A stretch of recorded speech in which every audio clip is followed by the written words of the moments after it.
The galaxy was always loud. Trade ships filled the space lanes carrying metals, crystals, and food across the stars. War fleets patrolled the borders, ready to defend their empires. Pirate signals screamed from the dark zones. Even peaceful colonies filled the channels with constant chatter. Every species, every government, every voice added to the endless noise of a living galaxy. Then one day, everything stopped. It began in the neutral zone between three major powers: the Valari Ascendancy, the Thrix Dominion, and the Drael Collective. This border was usually tense, full of military fleets waiting for any excuse to fight. But on this day, all three fleets went silent at once. Admiral Korvac of the Valari Ascendancy was the first to notice. His command ship floated above the gas giant Ilrosa, scanning traffic. His crew reported strange readings, and soon after, his entire bridge fell into silence as the scanners displayed the impossible. Something enormous was emerging from the void. It did not come through hyperspace lanes, nor did it exit from any wormhole gate. It simply appeared, tearing its way out of the darkness as if the void itself gave birth to it. At first, the crew thought it was a moon. The size matched. It was larger than anything Korvac had ever seen. But when the lights flickered across its armored hull, they realized it was no natural object. It was a ship, a Dreadnought, though no alien race in the galaxy had ever built something this massive. Identification? Korvac demanded, his voice sharp. None, replied his sensor officer. No galactic signature, no database match. It is unidentified. Korvac's blood ran cold. In the galaxy, every ship carried a signature code. Even ancient derelicts could usually be traced back to one species or another. This one was blank, as if it came from outside the galaxy itself. The Thrix fleet also reported in, their insectoid voices chittering with unease. The Drael, a reptilian species known for their arrogance, spoke with rare hesitation. No one claimed the vessel. No one recognized it. The silent giant floated in the void, motionless like a predator waiting to strike. Across the galaxy, news spread fast. The Galactic Senate gathered in emergency session. Representatives of hundreds of species shouted at one another in fear and confusion. Some demanded immediate attack, fearing the ship was a hidden superweapon. Others wanted diplomacy, hoping to capture new technology. A few even suggested running, abandoning nearby sectors until the truth was known. In the Senate chamber, Ambassador Zarin of the Vayari spoke above the chaos. My people have monitored ships for 10,000 cycles. Never has a vessel of such scale or silence appeared. It carries no signals, no voice, no intent. Yet it exists. This cannot be ignored. The chamber roared with panic. For the first time in centuries, no one had an answer. Meanwhile, back at the border, the alien fleets attempted communication. They sent greetings in every known language. They broadcast trade codes, war codes, even ancient galactic symbols used by extinct species. They shined lights, flashed signals, and sent drones. The Dreadnought never replied. Instead, it drifted closer. Its hull was black, like obsidian. Strange patterns ran across its surface, sharp and geometric. But unlike any known design, it carried scars, long gouges in its armor, as if it had survived battles with monsters the galaxy could not imagine. Energy readings pulsed from deep within. Not like plasma reactors, nor quantum cores. The readings were alien, terrifying in scale. One Valari officer whispered, "That ship holds enough power to crack a planet." Admiral Korvac silenced him, but inside he feared the same. The first attempt to study the ship ended in disaster. The Drael sent a small reconnaissance fleet, 30 ships strong, to scan the Dreadnought up close. They approached slowly, weapons ready, their captains boasting that nothing in the galaxy could frighten the Drael. The Dreadnought did nothing, but one by one, the 30 ships vanished from scanners. No explosions, no wreckage, no distress calls. They were simply gone, erased from existence. When the report reached the Senate, terror spread. "What kind of weapon leaves nothing behind?" asked one representative. "Not weapon," whispered another. "Predator." After that, No one dared move closer. Civilian worlds began to panic. Traders avoided the entire region, leaving markets empty. Colonies near the neutral zone demanded evacuation. Pirate lords abandoned their bases. Refugees fled across hyperspace lanes, spreading rumors. Some claimed the Dreadnought was a ghost ship from an ancient war. Others believed it carried the souls of the dead. A few whispered that it was a god, come to punish the galaxy for its sins. But the truth was stranger still. For weeks, the Dreadnought floated silently. It made no threats, no demands, no gestures of peace. Yet its presence alone changed everything. Armies repositioned, alliances shifted. Even longtime enemies paused their wars, united by fear of the unknown. Then one day something new happened. Scanners detected faint life signatures deep inside the vessel. Not machines, not artificial intelligence, living beings. But the readings were strange, unreadable, unlike any known biology. Speculation filled the Senate once more. Could it be a lost species? An invasion force? Ancient survivors? For the first time, some senators whispered a name long forgotten in the galaxy. Humans. The galaxy had heard of them once, an insignificant backwater race on the edge of the Orion Arm. They were classified as pre-FTL primitives centuries ago, barely learning to send signals into space. No one had heard from them since. Most believed they had destroyed themselves in their own wars, but the Dreadnought's readings matched fragments of those old records. The life signs were close, very close, to the human profile. Shock spread. Had these primitives built this monster? Had they survived in secret, hidden from the galaxy all along? No one knew, and that uncertainty frightened the galaxy more than any weapon ever had. Admiral Korvac stood on his bridge, staring at the silent giant through the viewport. His claws tapped the metal rail, a nervous habit he had not shown since his cadet days.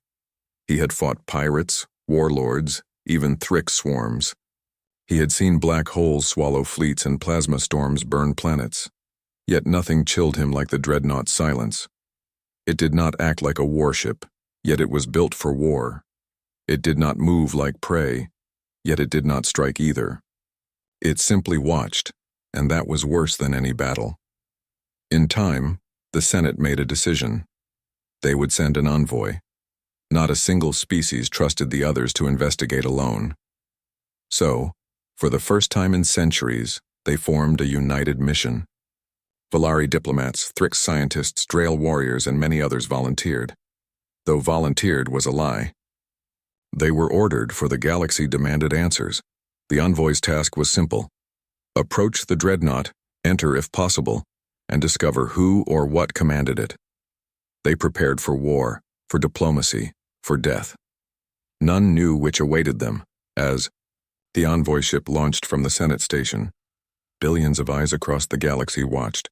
Every channel carried the live feed. Entire populations held their breath. For the first time in recorded history, the galaxy went silent. Silent as the envoy approached the unknown. Silent as the Dreadnought waited in the void. Silent because everyone feared the answer to a single question. Who had built this ship? The envoy ship, a long silver vessel named Unity's Hope, cut through the void like a spear. Inside, a mix of alien races sat in uneasy silence. None trusted each other, but the Dreadnought outside forced them to stand together. Ambassador Zarin of the Veyari led the mission. Her species had always been skilled in diplomacy, known for calm logic and sharp words. But even her voice shook when she gave orders. Around her sat Thryx scientists with their clicking mandibles, Drael warriors polishing their plasma rifles, and Valari officers whispering prayers to their star gods. They all had one goal: reach the silent Dreadnought, board it, and find the truth. As the envoy ship approached, the Dreadnought loomed larger and larger. Its black armor reflected almost no light, swallowing starlight into its surface. The patterns on its hull looked alive, shifting with faint glows like veins carrying fire. The Thryx chief scientist, Clictor, adjusted his scanners nervously. This design, It is wrong. No known race builds like this. The hull density is beyond our understanding.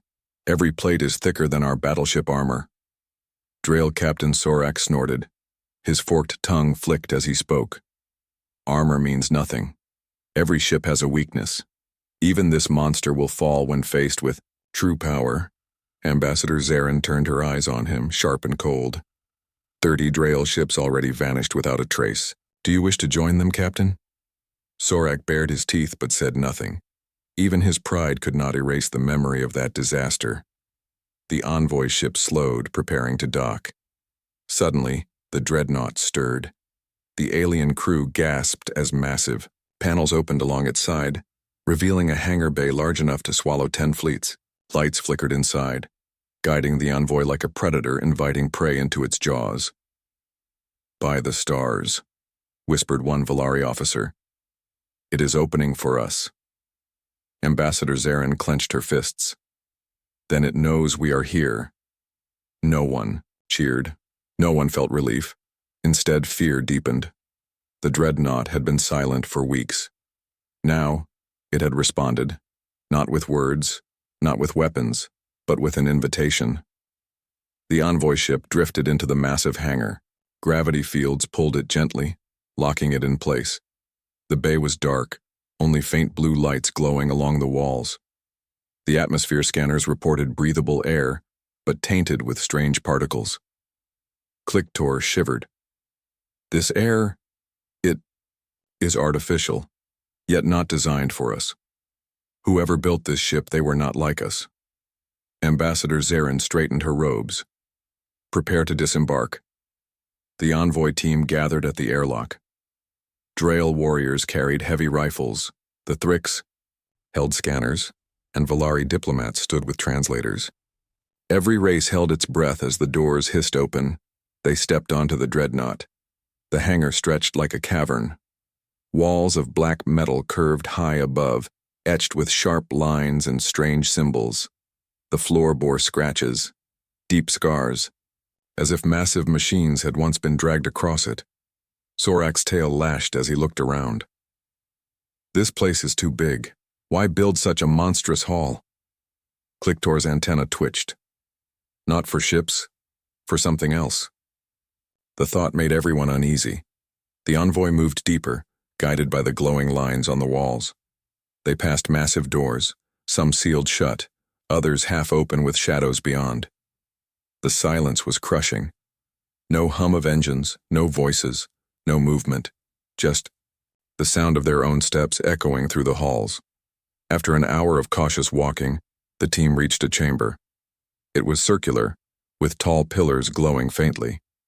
In the center lay a row of glass pods, lined neatly like soldiers. Inside, each pod floated a figure.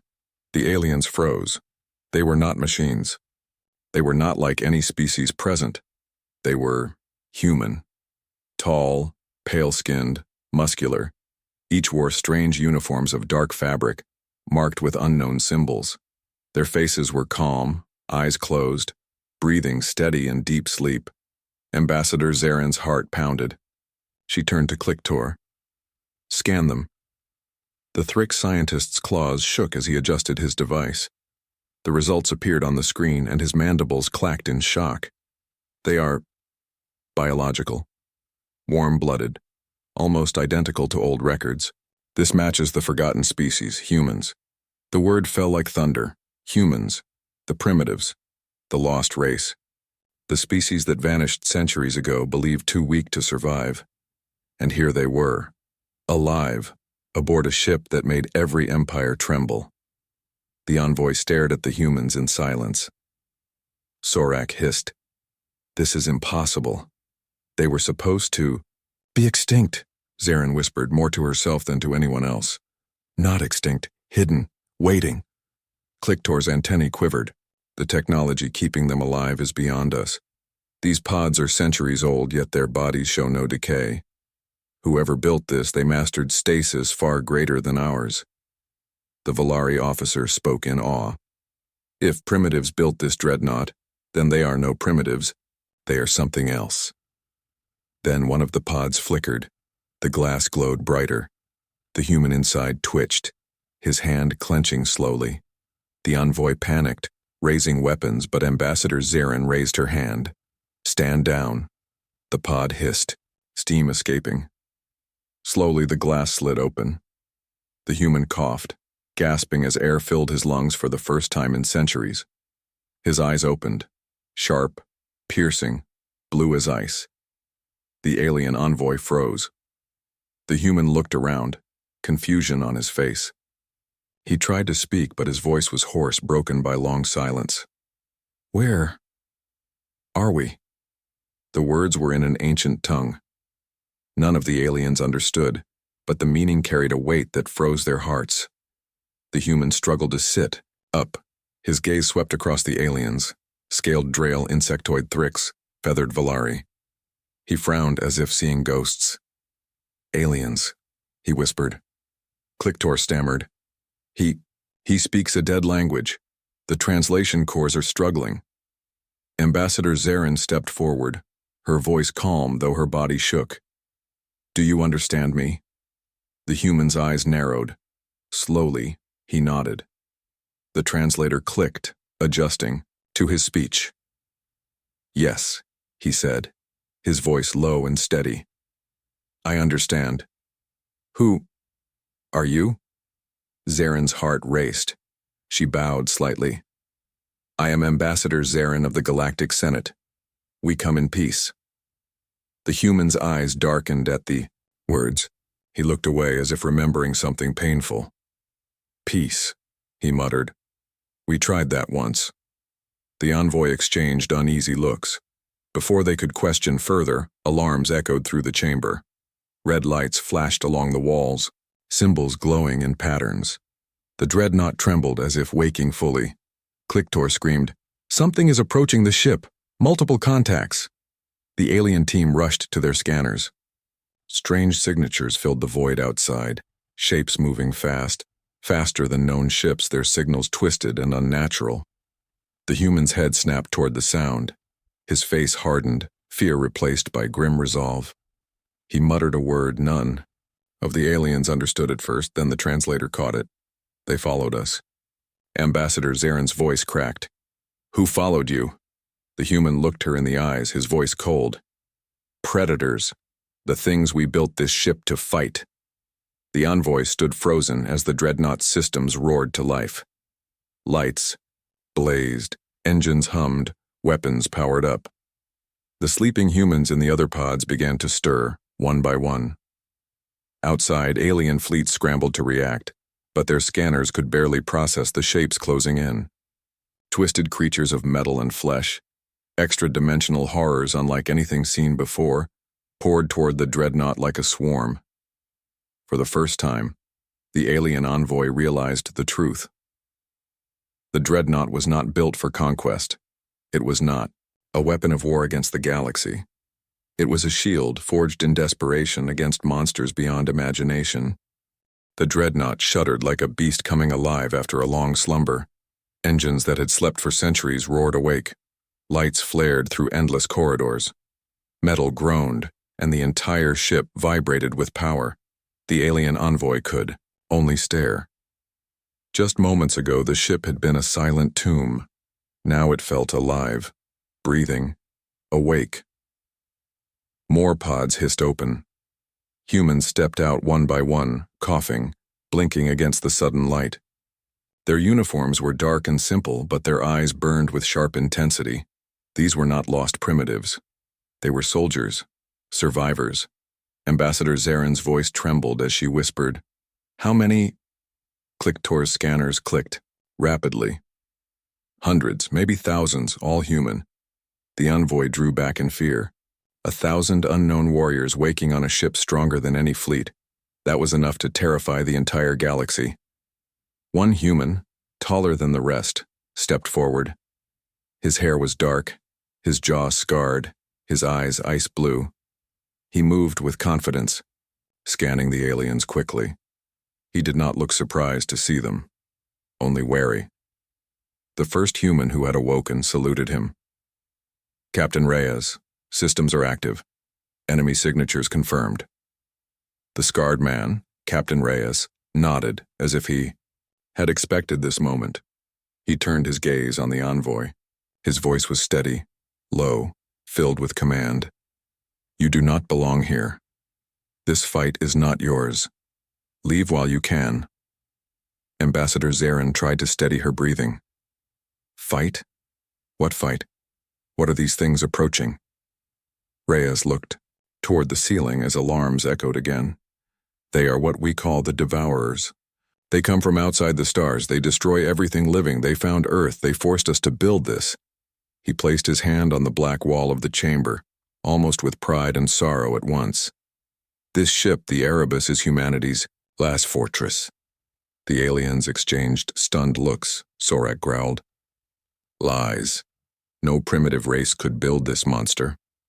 Reyes turned his piercing eyes on the Drail warrior. Primitive? His voice cut like a blade. We fought extinction for 3 centuries. We had no allies, no help. Just fire, blood, and our will to survive. Do you call that primitive? Sorak opened his mouth to reply, but no words came. The ship trembled again. Kliktor screamed as his scanners lit up. They are here. The Devourers are on us. The alien envoy rushed to the nearest screen. Outside the Dreadnought, the void filled with shapes, horrors twisted from metal and flesh with wings of bone and glowing eyes. They moved faster than ships, pulsing with unnatural energy. One slammed against the Dreadnought's hull. The metal groaned but held. The monster screeched, its sound echoing even through vacuum, as if its very existence tore at reality. Entire alien fleets nearby panicked. Some fired wildly, but their weapons barely scratched the creatures. Others tried to run, but the Devourers leapt through hyperspace after them, tearing ships apart like paper. The envoy fell into despair. These things, they cannot be fought, whispered Zarin. Captain Reyes simply said, Watch. The Erebus came alive. Massive cannons slid from its black armor. Turrets unfolded like wings. Glowing lines along its hull brightened until the entire ship pulsed like a star. Reyes raised his arm. Target swarm. Fire. The Dreadnought answered. A single beam of white energy erupted from its central cannon, so bright the envoy had to shield their eyes. It cut through the swarm, vaporizing hundreds of creatures at once. Where alien fleets had failed, the human ship destroyed with ease. Secondary weapons followed. Kinetic rounds the size of buildings launched at near light speed, tearing Devourers apart into burning fragments. Plasma storms sprayed across the void, engulfing dozens of enemies in fire. The envoy stared in shock. Kliktor's mandibles clicked wildly. The energy output, it is impossible. No reactor in the galaxy can do this, Zarin whispered. They built this with no help, alone. But the fight was not easy. For every Devourer destroyed, more emerged from the void. They twisted around weapons, slamming into the hull. Massive claws dug into the armor. Some even pierced inside, shrieking through the corridors of the Dreadnought. Reyes barked orders. Seal sectors 7 through 9, Marines hold the breach. Humans rushed through the halls, rifles in hand. Their weapons spat bursts of fire and plasma, tearing the Devourers apart in brutal close combat. The aliens watched the feat in awe as the soldiers fought with savage precision, never retreating, never faltering. Kliktor trembled. They fight like Deathworld predators. Yes, Zarin murmured. They fight like survivors. The Senate chambers across the galaxy, billions watched the live feeds. Fear spread, but so did something else, respect. The galaxy had long seen humans as forgotten primitives. But here they were, commanding a ship that dwarfed fleets, standing against monsters no other species dared face. For the first time, the galaxy questioned its arrogance. Back inside the Dreadnought, the envoy struggled to understand. Sorak spat, trying to mask his fear. Why bring this war to us? If these creatures hunted you, why awaken now? Reyes glared at him. You think we chose this? We ran. We hid. We built Erebus to carry our last survivors into the void. We slept, hoping the devourers would never find us again. He clenched his fists. But they always follow. And now, they are here. Zaren's voice was soft, almost a whisper. Then, the galaxy is at war. Reyes gave a bitter smile. No, humanity has been at war for centuries. The galaxy is only waking up to it now. The battle raged on. The Erebus unleashed its full fury. Singularities bloomed, swallowing devourers whole. Railguns shattered creatures the size of cities. Still the swarm pressed on, endless, unrelenting. Inside the ship, alarms blared. Casualty reports came in. Humans died holding corridors, their bodies torn apart, yet still they fought to their last breath. The envoy saw one soldier dragged into the darkness by a devourer. Even then, he pulled a grenade, detonating himself and the creature together. Click tores. Antennae drooped. They do not fear death. Reyes stood tall. Fear is a luxury. We only have survival. After hours of brutal fighting, the tide began to turn. The swarm thinned, their numbers breaking under the endless firepower of the Dreadnought. One by one, the creatures fell back, retreating into the void. The Erebus floated scarred but standing. Its armor was torn, its weapons burned, but it lived. Silence fell again. The envoy stood among the humans, staring at the stars filled with burning wreckage. Zaren finally spoke. You saved us all. Without you, the devourers would have consumed this sector. Perhaps the entire galaxy. Reyes looked at her, his face unreadable.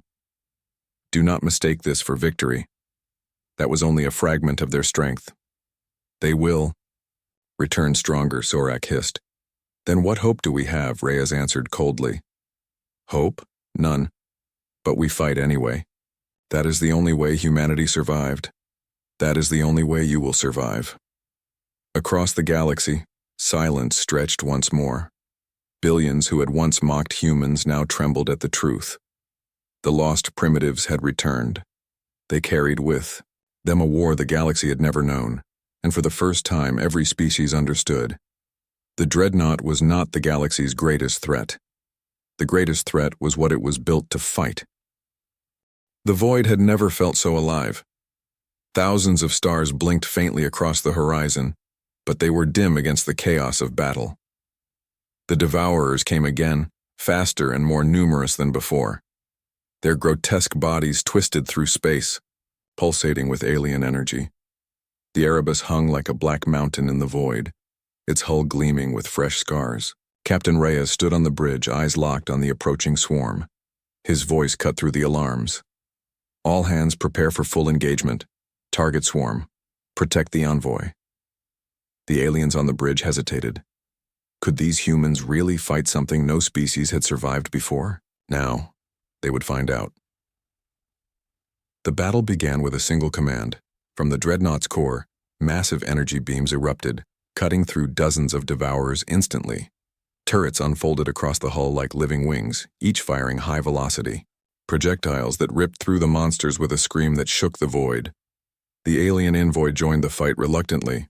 Their weapons were weak against the devourers, yet guided by the humans they found new tactics, focusing on vulnerable points revealed by the Dreadnought's sensors. Clicktor, the Thrick scientist, shouted in disbelief. They coordinate. Their aim, their movements. It is as if the ship is alive and thinking with them, Zaren whispered, awe in her voice. They are humans. Reyes turned to the envoy, his tone cold but measured. Stick close, watch, learn, survive. Below deck, the humans moved with deadly precision. Marines ran corridors, plasma rifles firing in controlled bursts. Devourers had pierced the outer walls, but the humans met them at every breach.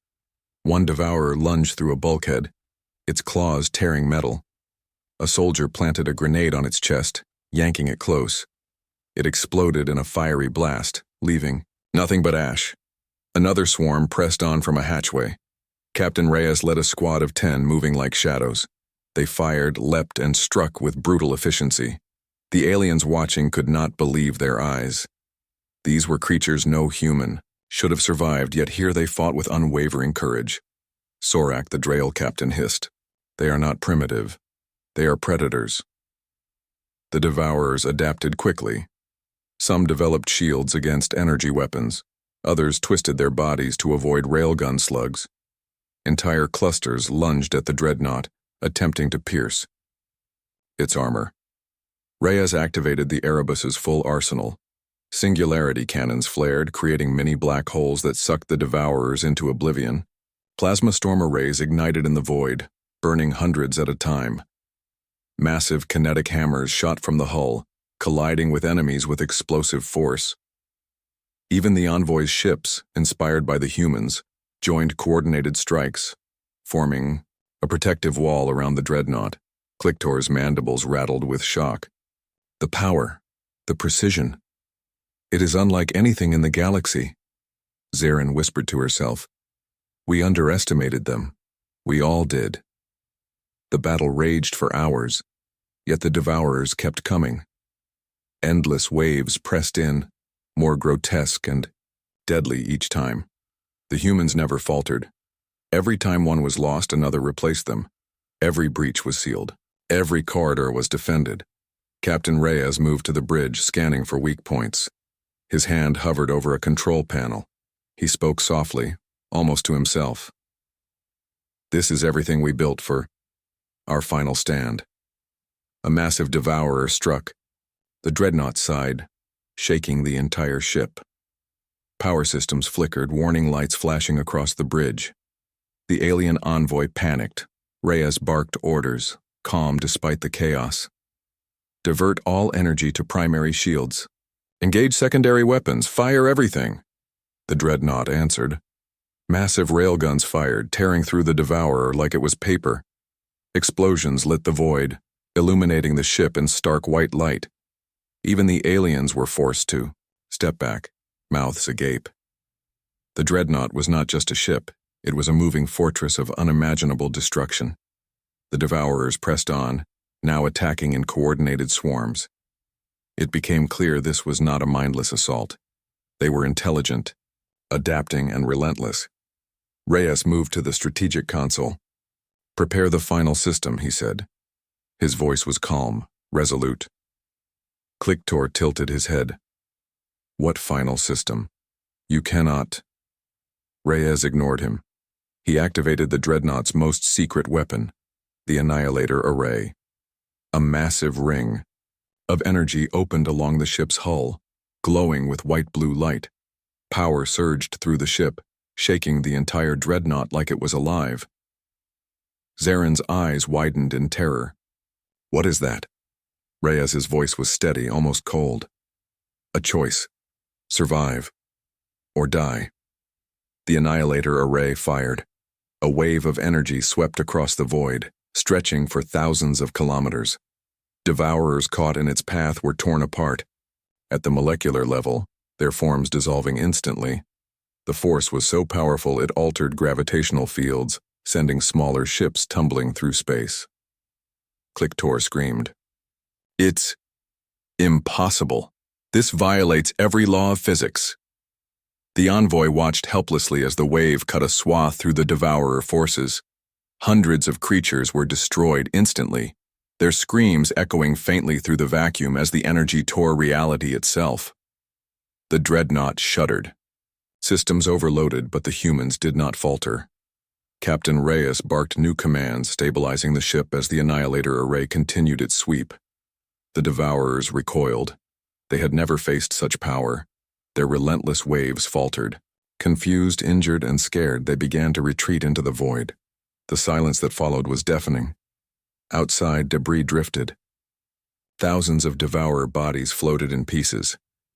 The Erebus bore scars, gashes across its hull, but it still floated, a titan among stars.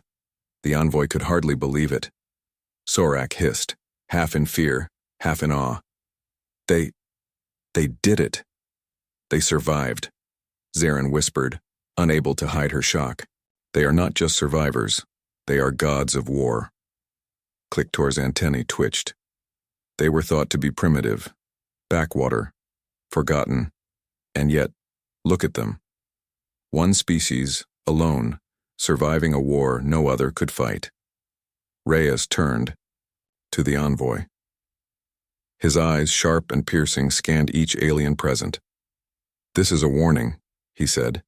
"Do not underestimate humanity. We will survive. We will fight. And we will not surrender to predators or fools." For hours, the galaxy watched the aftermath in stunned silence. Communications that had been filled with chatter now went dead. Entire fleets paused, unsure if they were witnessing reality or myth. The humans had done what no other species could. They had turned the tide, fought impossible odds, and survived. The Dreadnought, scarred but alive, hung in the void like a monument to human willpower. It was no longer just a ship. It was a declaration. The galaxy understood for the first time that humans were not weak. They were not primitive. They were survivors beyond comprehension, capable of shaping history itself. Captain Reyes looked out from the bridge of the Erebus, eyes scanning the stars. "Let them come," he said softly. "We are ready." And in that moment, the galaxy went silent, not in fear, not in panic, but in awe. The humans had returned. The void was quiet, almost peaceful after the storm. The Erebus floated among shattered debris of the devourer swarm. Its black hull bore scars of battle, glowing faintly where armor had cracked. Smoke and energy trails traced the path of fallen monsters drifting across the void like silent ghosts. Captain Reyes stood on the bridge, arms crossed. His eyes scanned the remnants of battle, but there was no triumph in his gaze. Only weariness. Only vigilance. Beside him, his crew tended to minor damage, recalibrating systems, stabilizing weapons.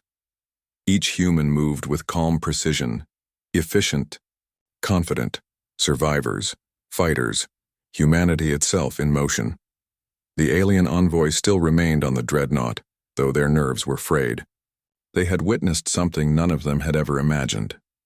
A race thought primitive, almost extinct, commanding a ship that could annihilate fleets and survive monsters no species could face. Ambassador Zarin of the Veyari finally spoke, her voice trembling. This changes everything. You are not a primitive species, you are." Reyes looked at her. His voice was firm, calm, yet carried a warning. "We are humans. We survive. That is all." Clictor, the Thrix scientist, shook his mandibles, in disbelief. "You survived alone? Against creatures? Creatures we cannot even describe?" "Yes," Reyes said. He turned toward the viewport, looking out at the emptiness of space. "And we will continue to survive, no matter what comes." News spread faster than any starship could travel. Across hundreds of systems, alien fleets reported the power of the Erebus. Broadcasts of the battle, though fragmented, showed humans standing tall against monsters no species had ever faced. The galaxy, once noisy and arrogant, fell into silence. Entire empires paused their conflicts. Wars were stopped, trade routes abandoned temporarily, and every species turned eyes toward the outer sectors to understand what had just happened. For centuries, humans had been ignored, forgotten, considered too weak to matter. Now every empire, every fleet, every colony knew the truth. Humans were not to be underestimated. In the Senate chambers, the realization hit hardest. Senators who had once dismissed humanity as insignificant stared at the feeds from the Dreadnought. The silence of disbelief was absolute. No arguments, no debates, no accusations, only the overwhelming truth. Ambassador Zarin finally stood. Her voice echoed through the chamber. "Humans. They are not what we thought. They are survivors. They are warriors, and they are here," the chamber murmured, fear mixed with awe. The Thrix delegate clicked his mandibles. "They have weapons, tactics, and power beyond comprehension. If they are like this in numbers few, imagine their full fleets." Sorak, the Drail captain, hissed quietly. "We have underestimated them for too long. Even the most arrogant species understood it now. The galaxy had misjudged humans for centuries. Back aboard the Dreadnought, Reyes walked the halls. He passed rows of stasis pods now empty, their human occupants awake and tending to repairs. The crew moved with purpose, unshaken by the enormity of what they had survived. A young human approached him, a pilot whose ship had been destroyed during the battle. "Captain, what now?" Reyes looked at him. His eyes were steady, his jaw tight. "Now we prepare. They will return. There are always more predators, always more threats, but we will be ready. Humanity has survived worse, and we will survive again." The young pilot nodded. There was no fear, only determination. That was humanity. Outside, alien fleets cautiously approached. They had witnessed the human strength, and now they moved carefully, unsure how to respond. A Thrick ship hovered nearby, scanning the Dreadnought. Clicktor's voice came over comms, trembling with awe. They have survived. They have destroyed creatures that could have wiped out entire fleets. They are gods of survival." Reyes spoke over the channel, calm but commanding. "Listen carefully. We do not seek conquest. We do not seek war. We survived, and that is enough. But understand this. Humanity will never bow. We will never surrender. If you threaten us, we will fight, and we will win." Across the galaxy, ships held their fire. Diplomats and leaders paused, realizing the truth in his words. Humanity had returned. Not as a minor race, not as a backwater colony, but as survivors, warriors, and equals. In the weeks that followed, the galaxy changed. Borders shifted as alien leaders reconsidered strategies. Alliances formed cautiously, not from trust, but from necessity. Every species recalculated their assumptions about power, survival, and warfare. The humans, aboard the Erebus, began sending messages, not threats, not demands, but invitations. They offered knowledge, warnings, and a chance for peace. The galaxy listened, awed and cautious, knowing these humans were not to be underestimated. Captain Reyes addressed his crew. "We survived. That is proof enough. But survival is not victory. It is a chance to prepare for what comes next. Humanity will endure no matter what the stars throw at us." On a distant planet, news spread like wildfire. Children learned about humans for the first time, their textbooks rewritten. Histories were changed. Legends of weak humans disappeared, replaced with tales of courage, ingenuity, and indomitable spirit. Scientists studied fragments of the Dreadnought, amazed at its design and technology. Every race that had doubted humanity now realized that they had underestimated not just a species, but the human will itself. In the silence that followed the battle, one thought echoed across the galaxy. Humans were not prey. They were apex survivors, masters of endurance, courage, and strategy. And then came the final broadcast. Captain Reyes, standing on the bridge of the Erebus, sent a message across every channel, every system, every fleet. His voice was calm, resolute, carrying across the stars like a declaration. We did not come to conquer. We did not come to dominate. We came to survive. The galaxy has misjudged us for centuries. Let this be clear. Humanity will endure. We will face predators, monsters, and any threat that rises. We are survivors and we will not bow. The question is, will you? Across the void, the galaxy went silent once more. This silence was different. It was not fear, not disbelief, not panic. It was awe, respect, recognition. For the first time, the galaxy understood. Humans were no longer insignificant. They had returned.